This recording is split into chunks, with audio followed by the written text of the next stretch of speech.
మాతృదేవో భవ. శిరమందు దీపించు శిఖిపించమే చతుశ్రుతి శిఖరమునై సొగసుగుల్క. Telugu one TV ప్రేక్షక మహాశయులందరికీ సాహిత్యంలో హాస్యం కార్యక్రమాన్ని చాలా శ్రద్ధగా చూస్తున్నటువంటి అభిమానులందరికీ ఒక విజ్ఞప్తి. మాతృదేవో భవ అనే శీర్షిక కింద మా అమ్మగారి మీద పద్యాలు చాలా కాలం విన్నారు. తర్వాత జగన్మాత పార్వతీదేవి మీద పద్యాలు విన్నారు. ఇప్పుడు మరొక వైవిధ్యంగా జగన్మాత సరస్వతీదేవి మీద పద్యాలు వింటారు వరుసగా కొన్ని నెలల పాటు. పలుకులమ్మ పలికించినదే ఎవరూ ఏమీ పలుకలేరు కాబట్టి, బ్రహ్మదేవుడు కూడా అంతే కాబట్టి, పైగా మా కవులకి సాహిత్యవేత్తలకి పండితులకి సరస్వతీదేవిని మించినటువంటి ఎలవేలుపు లేదు కాబట్టి ఇక నుంచి నేను భక్తిగా, ఆర్ద్రంగా, ఆర్తిగా రకరకాల సందర్భాల్లో చెప్పినటువంటి సరస్వతీ ప్రార్థన పద్యాలను మీకు వరుసగా 4 భాగాలకు ఒకటి చొప్పున వినిపించడం జరుగుతుంది. ఎవరైనా రాసుకోదలుచుకున్నా కూడా ఒక భాగంలో కాకపోయినా రెండో భాగంలో కొంత, మూడో భాగంలో కొంత రాసుకుని ఇంట్లో కూడా చదువుకుంటే చాలా ప్రయోజనం ఉంటుంది. నేను సరస్వతి కటాక్షాన్ని పొంది మీకు చెబుతున్నాను. ఈ ప్రార్థనకి ఎప్పుడూ భగవంతుడు లొంగుతాడు. మీకోసం ఇక నుండి సరస్వతి ప్రార్థనలు. శిరమందు దీపించు శిఖిపించమే చతుశ్రుతి శిఖరమునై సొగసుగుల్క. కరమందు గ్రంథము కరతలామలకమై వేదసారం మెల్ల విశద పరుప. కరమందు గ్రంథము కరతలామలకమై వేదసారం మెల్ల విశద పరుప. హస్తాన జపమాల ఆత్మాభినవలీల త్రిభువనముల బట్టి త్రిప్పుచుండ. హస్తాన జపమాల ఆత్మాభినవలీల త్రిభువనముల బట్టి త్రిప్పుచుండ. 2 చేతుల వీణ ఎండిన మా గుండెలో జీవనాదములు కజేయ తల్లి. 2 చేతుల వీణ ఎండిన మా గుండెలో జీవనాదములు కజేయ. బ్రహ్మ హృదయమునందున పద్మపీఠి కొలువు దీరినవో పల్కు కుల్కులాడి. బ్రహ్మలోకమునందున పద్మపీఠి కొలువు దీరినవో పల్కు కుల్కులాడి. శ్రీసుక విహంసనై ప్రదక్షిణము సేయు. శ్రీసుక విహంసనై ప్రదక్షిణము సేయు. నన్ను బ్రోవుమా గీర్వాణి నలువరాణి. నన్ను బ్రోవుమా గీర్వాణి నలువరాణి. తెలుగు వన్ టీవీ ప్రేక్షక మహాశయులందరికీ సాహిత్యంలో హాస్యం అనే కార్యక్రమంలో స్వాగతం పలుకుతున్నాం. సరస్వతీదేవి కొన్ని చిత్రాల్లో మనం చూస్తే ఆవిడ్ని శిరస్సు మీద కిరీటం ధరించడమే కాదు, నెమలి పింఛం ధరించి ఉంటుంది. మనకి నెమలి పింఛం ధరించేటువంటి దేవతల్లో శ్రీకృష్ణుడు ప్రసిద్ధుడు. పాండురంగస్వామికి కూడా నెమలి పింఛం ఉంటుంది. సరస్వతీదేవికి కూడా నెమలి పింఛం ఉంటుంది. ఈ నెమలి పింఛం ఉద్దేశం ఏమిటంటే, నెమలి బ్రహ్మచర్యానికి ప్రతీక. ఆడనెమలి మగ నెమలి కలవకుండానే సంతానానికి అంటాయి. వాటికి ఈ మనకి ఉండేటువంటి మామూలు లైంగికమైనటువంటి బంధం కాదు అది. అంచేతను అందుకే అస్ఖలితం అంటారు దాన్ని. శ్రీకృష్ణుడు అందుకే నెమలి పింఛం ధరిస్తాడు తాను అస్ఖలిత బ్రహ్మచారిని చెప్పడానికి. అందుకే సరస్వతీదేవి చిత్రంలో కూడా పక్కన నెమలి ఉంటుంది. ఆ విద్యారంగంలో ఉన్నంతకాలం, చదువుకుంటున్నంతకాలం ఆడపిల్లలైనా మగపిల్లలైనా ఖచ్చితంగా బ్రహ్మచర్యం పాటించాల్సిందే. ఆడపిల్లలకి మగవాసన, మగవాళ్ళకి ఆడవాసన తగలడానికి వీల్లేదు. అందుకే నెమలి పింఛము, నెమలి ఉండడం. సరస్వతికి లేకపోతే నెమలి దేనికి ఆవిడ వాహనం కాదు. పోనీ నెమలేమో విద్యలో గొప్పది కాదు. సరస్వతికేమో నెమలి నాట్యానికి ఏమో సంబంధం లేదు. నాట్యం నటరాజు. మరి అటువంటిది నెమలి అక్కడ ఎందుకండి అంటే, మనం చదువుకుంటున్నంతకాలం 25 ఏళ్ళు దాటే వరకు, విద్య పూర్తయ్యే వరకు బ్రహ్మచర్యాన్ని పాటించి తీరాలి. అదే నెమలి పింఛమైనా నెమలైనా గుర్తు. దానికి అదే గుర్తు. శిరమందు దీపించు శిఖిపించమే చతుశ్రుతి శిఖరమునై సొగసుగుల్క. కరమందు గ్రంథము కరతలామలకమై వేదసారం మెల్ల విశద పరుప. చేతిలో ఉండేటువంటి గ్రంథం వేదశాస్త్ర పురాణ సారాన్నంతటినీ మనకు అందిస్తుంది. అంటే గ్రంథాలు ఎంతసేపు ఏదో చేతిలో పట్టుకోవడం, సంచిలో పెట్టుకోవడం, మొయ్యడం, లేకపోతే ఇళ్లల్లో పెట్టుకుని పైన గ్రంథాలయం నిండా పెట్టుకుని నా దగ్గర చాలా పుస్తకాలు ఉన్నాయండి, I have a good collection of books అని ఇంగ్లీష్లో మాట్లాడడం. ఎందుకు కలెక్షను? మన జీవితానికి కలెక్షన్ లేనప్పుడు ఆ కలెక్షన్ అనవసరం. ఏ పుస్తకం చదవనప్పుడు దేనికి? మనం ఇళ్లలో కొంతమంది చాలా పెద్ద పెద్ద పుస్తకాలు పెట్టుకుని ఎవరైనా వచ్చినప్పుడు చూపిస్తూ ఉంటాం. షోకేస్ అంటారు దాన్ని. షోకేస్ కాకూడదు అది. షోకేసులో ఎస్ తీసేయండి, హౌ కేస్, అసలు ఈ కేసు ఎప్పుడు బాగుపడాలి అంటే ఆ గ్రంథం చదవాలి. అంతగా ఇంకా చదవలేము, మనకు సమయం లేదు, మంచిది. ఎవరు చదువుతారు అనుకుంటే వాళ్ళకి ఇచ్చేస్తే మంచిది, వాళ్ళైనా చదువుతారు, వాళ్ళైనా ఉపయోగపడి ఎక్కడైనా నలుగురికి చెబుతారు. తెలిసిన దాన్ని ఉపాధ్యాయులకు ఇస్తే ఇంకా ప్రయోజనం, వారు చదివి పాఠాల్లో చెబుతారు, పిల్లలు బాగుపడతారు. ఎవరూ చదవకుండా, మనము చదవకుండా ఊరికే గ్రంథాలు ఇంట్లో పెట్టుకుంటే ఏదో గొప్పదనం అనుకోవడం ఎంత మూర్ఖత్వమో, ఇంట్లో పెట్టుకుంటే ఏదో కీడు జరుగుతుంది అనుకోవడం కూడా అంతే మూర్ఖత్వం. ఎందుకంటే కొన్ని పురాణాల విషయంలో ఆ నమ్మకాలు కూడా ఉన్నాయి. గ్రంథాల వల్ల కీడు జరగదు, మేలు జరగదు. అవి చదివితే మేలే జరుగుతుంది, కీడైతే ఎప్పుడూ జరగదు. అంచేత చదవాలి. ఆ వేదసారం అంతా గ్రంథంలో, ఒక గ్రంథంలో ఉంటుందా? ఎంత సరస్వతీ దేవి అయితే మాత్రం ఉందంటే అర్థం ఏమిటి? గ్రంథం చదివి సారం తెలుసుకో. కరతలామలకము వేదసారం మెల్ల విషద పరుప, కరతల గ్రంథము కరతలామలకం. ఎక్కడో అడవిలో ఉంటుంది. ఆమలకం అంటే ఉసిరికాయ. అడవిలో ఉన్న ఉసిరికాయ తెచ్చుకోవడం కష్టం. సముద్రం దగ్గర ఉంటుంది ఉప్పు, అది తెచ్చుకోవడం కష్టం. కానీ ఉప్పు ఉసిరికాయ తినాలని ఉంటుంది. ఎవరన్నా ఉప్పు ఉసిరికాయ తెచ్చి మన చేతిలో పెడితే ఆప్ అంటాం. అదే కరతల ఆమలకం. ఆమలకం, కరతలామలకం. కరతలామలకం ఆయనకి కావ్యాలన్నీ కరతలామలకం, ఆయనకి ఫలానా విద్య కరతలామలకం అంటారంటే అంత తేలిగ్గా తీసుకుంటాడు ఆయన, వచ్చేసింది. అలాగా మాకు తేలిగ్గా వేదసారాన్ని విశదపరుస్తుందమ్మా నీ దయ. హస్తాన జపమాల ఆత్మాభినవలీల త్రిభువనముల బట్టి తిప్పుచుండ. ఆ తిప్పేటువంటి జపమాల, ఆ పూసలు కేవలం పూసలు కావు, బ్రహ్మాండ గోళాలు. అసలు సరస్వతీదేవి అంటే ఈ ఒక మాట చెప్పుకోవాలి మనం, ఈ పూసలు, గోళాలు, గ్రహాలు అంటున్నాం కాబట్టి. ఆకాశంలో ఒక నక్షత్రం ఉంటుంది, 4 నక్షత్రాల సముదాయం, 4 ముఖాలు కనిపిస్తూ ఉంటాయి, 4 ముఖాలుగా ఉంటుంది. దాన్ని గ్రీకులు వేగాస్ అన్నారు, మనమే దాన్ని వేదాహ అన్నాం. బ్రహ్మదేవుడు చతుర్ముఖుడు అంటే అర్థం అది. దాని కింద కొంచెం దగ్గరగా ఇంకో నక్షత్రం సరిగ్గా వీణ ఆకారంలో ఉంటుంది ఆ నక్షత్ర సముదాయం. ఇలాగా పెద్ద కాయ, ఇలాగా వీణకు ఉండేటువంటి చిన్న చిన్న కాయలు, తంతులు ఆ ఆకారంలో ఉంటుంది. దాన్నే లైర్ అంటారు గ్రీకులు. లైర్ అని పేరు పెట్టారు. అదే లిరిక్, వాణి, వాక్కు, పాట, సాహిత్యం, లిటరేచర్. ఆ లైరు, లిరిక్కు, లిటరేచర్. మనం అదే వీణాపాణి అయిన సరస్వతిగా రూపకల్పన చేసుకున్నాం. అంటే ఏమిటి? మన ఋషులు ఆ ఆకారాన్ని వాళ్ళ యోగ దృష్టితో చూసి ఆ ఆకారాన్ని, కనిపిస్తున్న వీణాపాణి అయిన ఆకారాన్నే ధ్యానం చేశారు. ఏ రూపాన్ని ధ్యానం చేస్తే ఆ రూపంలోనే భగవంతుడు కనపడతాడు. అదే సరస్వతీ దేవి. అందుకని ఇవి తిప్పేటువంటి పూసలు ఉన్నాయో కేవలం పూసలు కావు, గ్రహాలు, గోళాలు, నక్షత్రాలు. భగవంతుడు వాటిని తిప్పుతూ ఉంటాడు. ఆవిడ నమ్ముకుంటే మనము అంతే అనంతకోటి బ్రహ్మాండంలో హాయిగా ఉండగలం. ఏ లోకంలో ఉన్నా బాగానే ఉంటాం, ఈ లోకంలో ఇంకా బాగుంటాం. హస్తాన జపమాల ఆత్మాభినవలీల త్రిభువనముల బట్టి తిప్పుచుండ. ఒక మాట సందర్భం వచ్చింది కాబట్టి ఆ వేగాస్ అనే 4 ముఖాల నక్షత్రానికి, లైర్ అనే వీణాకారంలో ఉండేటువంటి నక్షత్రానికి మధ్యలో ఒక నక్షత్ర సముదాయం ఉంటుంది. అది సరిగ్గా హంస ఆకారంలో ఉంటుంది. అందుకే బ్రహ్మదేవుడికి, సరస్వతికి కూడా హంసే వాహనం. ఎంత చక్కగా ఉందండి. మన దేవతలన్నీ ఆకాశంలో ఉండే నక్షత్రాలు, గ్రహాలు, గోళాలకి చేసినటువంటి రూపకల్పన.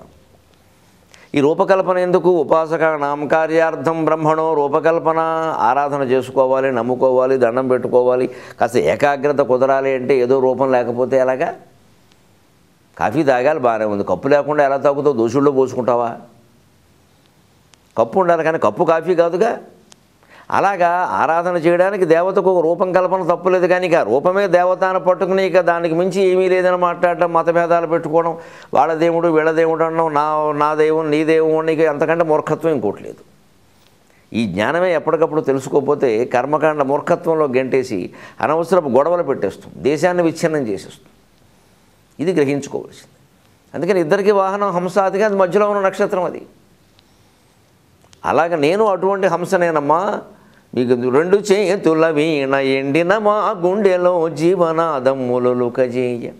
నీ రెండు చేతుల్లో ధరించిన వీణ నుంచి వచ్చే నాదాలు ఈ జీవితం జీవించి ఈ లోకంలో ఉండే ఘోరాలు నేరాలు చూసి గుండె ఎండిపోయిందమ్మా, లోకం బాగుపడుతుందనే ఆశ కూడా లేదు తల్లి. కానీ ఎందుకో నీ వీణానాదం వింటుంటే, నీ మీద పద్యాలు పాడుకుంటుంటే మళ్ళీ మాకు జీవనాదాలు ఉరుకుతున్నాయమ్మా మా గుండెల్లో.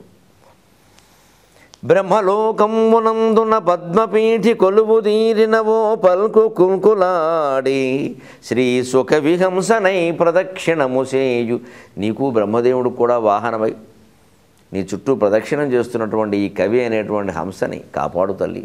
నన్ను బ్రోము మా గీర్వాణి నలువ పాణి నలిన పాణి. పద్మం పాణి ఎందు ధరించినటువంటి సరస్వతీదేవి నన్ను కాపాడమ్మా అని ప్రార్థన చేస్తున్నాం.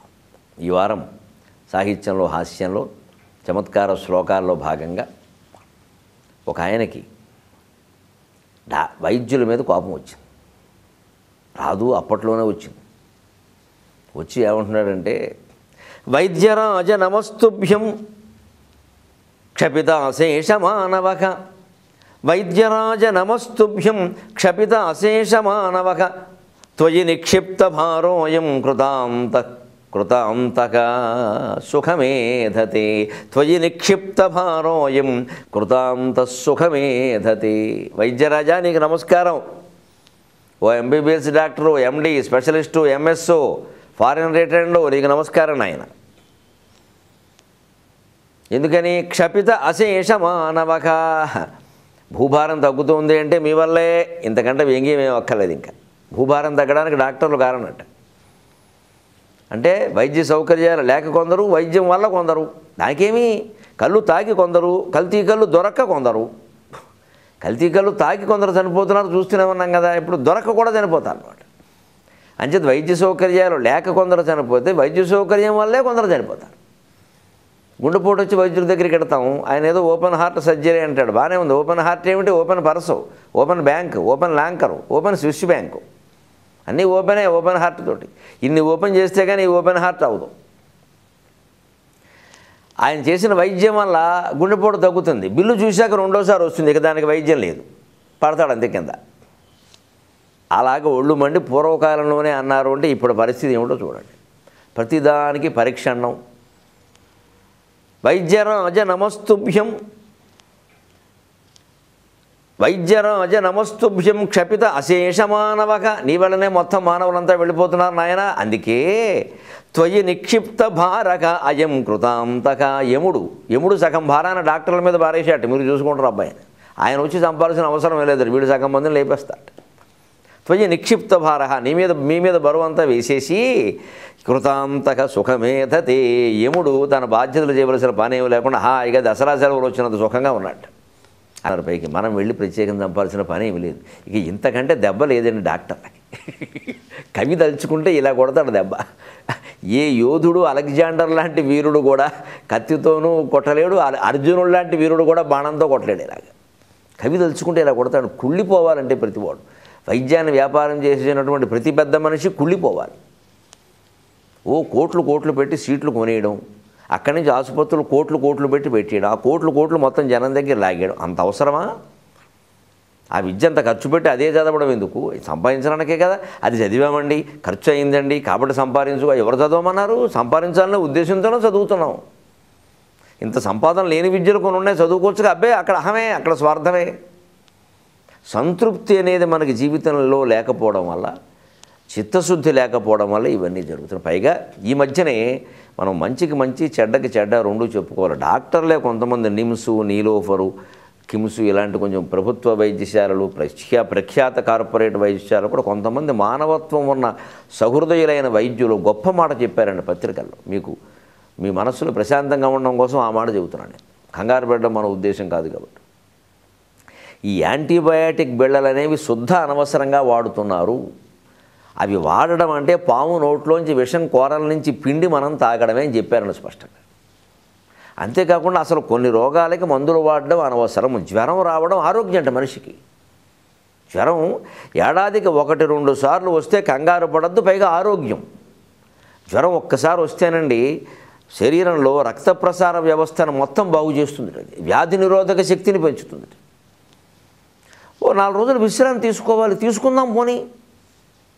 మనం కూడా మరి ఎలా తయారైపోయామంటే ఏదో కొంచెం కాలు నొప్పెట్టింది బెణికింది, అంతకంటే ఎలా డాక్టర్ దగ్గరికి వెళ్ళు. ఆయన మనకు తెలిసినవాడు, మన మాయలో పెట్టడం ఆయనకి ఇష్టం లేక, అయ్యో ఈయన మనకు తెలిసినవాడు ఈయనకి ఎందుకని, మీకు ఆ ఇసుగడ్డ పెట్టుకుంటే తగ్గిపోతుందండి, లేకపోతే వేడి నీళ్ళు కాపడం పెట్టుకుంటే తగ్గిపోతుంది, బెడకడం అండి అంతకంటే ఏం లేదు అని, ఇక మీకు నమ్మకం కోసం కావాలంటే బిళ్ళలు ఇస్తానండి లేకపోతే అక్కర్లేదు అని చెప్పేవాళ్ళు ఉన్నారండి.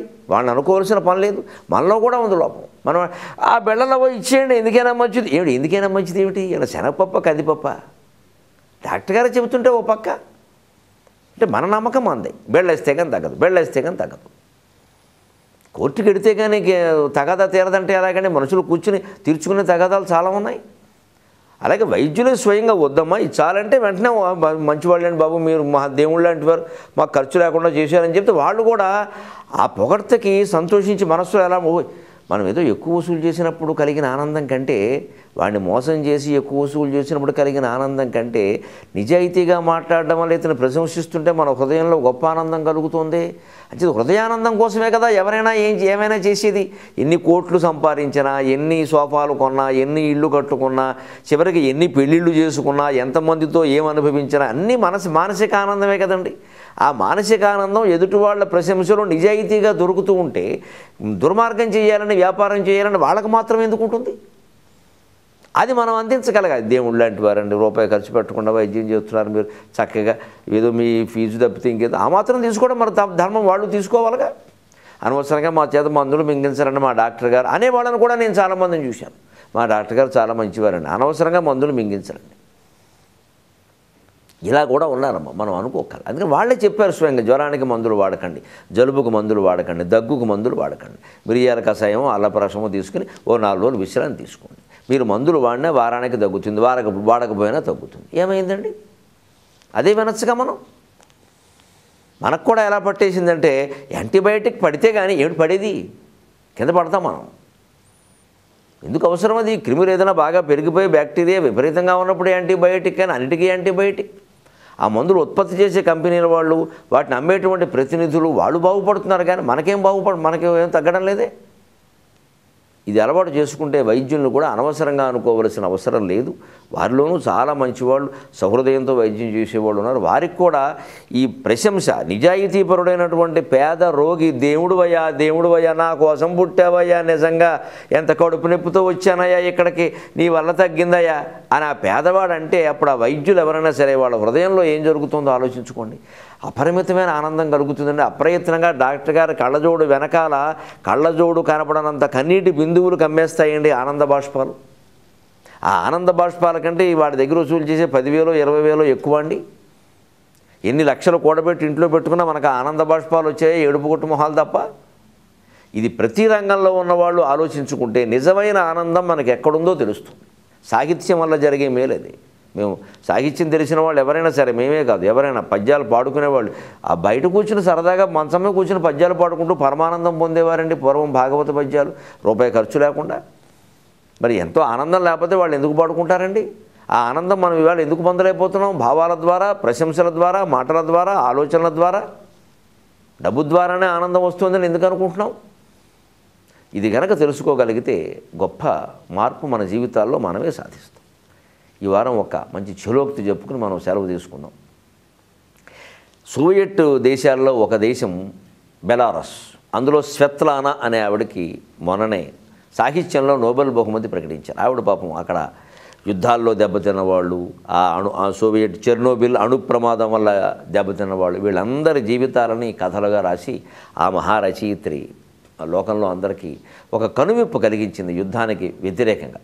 ఆవిడ సందర్భంగా రష్యాకి సంబంధించిన ఒక చలోక్తి. అక్కడ అందరి పేర్లును ఇలాగే స్వెత్లానా, పెస్లానా, సెస్లానా అని ఉన్నట్టే చెర్నకోవ్, బాబ్లోవ్, పుస్తినోవ్, చెవకోవ్, డెవకోవ్ అలాగే ఉంటాయి. చివరి వకార్పోలు ఉంటాయి. ఒక తెలుగువాడు ఒకడు రష్యా వెళ్ళాడు. వెళ్ళి ఏదో ఆ దారి వెంట నడుస్తూ తెలియక ఏదో గోతులో పడ్డాడు. కొంచెం పెద్ద ఏదో చూసుకోవాలి. అయితే ఈత కొట్టుకుంది కదా, స్విమ్మింగ్ పూల్కి వెళ్ళి ఈత మునిగిపోతున్నాడు, చేతకాక మునిగిపోతున్నాడు. అమ్మో సస్తినో బాబో, అమ్మో నాయనో బాబో సస్తినో అంటున్నట్ట. వెంటనే విచిత్రంగా ఓ 3 ఎడుతున్నట్టు వాడు. ఆ 3 వచ్చి వీడిని కాపాడారట. వాడికి నిజంగా దేవుళ్ళ ఉన్నారండి మీరు ఈ దేశంలో, మిమ్మల్ని పేరెట్టి పిలవకపోయినా మీరు కాపాడారంటే వాళ్ళు అన్నారు. అదేమిటయ్యా మమ్మల్ని పిలిచావుగా అన్నారు. అదేమిటండి నేను అమ్మో బాబో సస్తినో అన్నారంటే మా పేర్లు అవే అన్నట్ట. రష్యాలో పేర్లు ఇలాగే ఉంటాయి అని చెప్పడానికి ఓ తెలుగువాడు రాశారు ఈ చెరకు, తమ్మో సస్తినో బాబో అన్నట్ట. అవే పేర్లు వాడు. మమ్మల్ని పిలిచారనుకుని వచ్చామయ్యా, పిలవకపోతే మేము మాత్రం ఎందుకు వస్తామన్నట్ట. ఏమో నేను మామూలుగా నాకు వచ్చిన భాషలో నేను అరిచాను అమ్మో బాబో సస్తినో అని, మీ పేర్లు అవే అని నాకెందుకు, అయినా తెలుగు భాష చాలా గొప్పదనమాట అనుకున్నట్టు వాడు. ఆ రకంగా తెలుగు భాష గొప్పదని చెప్పారు మనవాడు. అలాంటి సరదా చలోక్తులు చాలా ఉన్నాయి. మరిన్ని చమత్కార శ్లోకాలతో పద్యాలతో చలోక్తులతో మనం వచ్చే వారం కలుద్దాం. అంతవరకు తెలుగులో మాట్లాడదాం.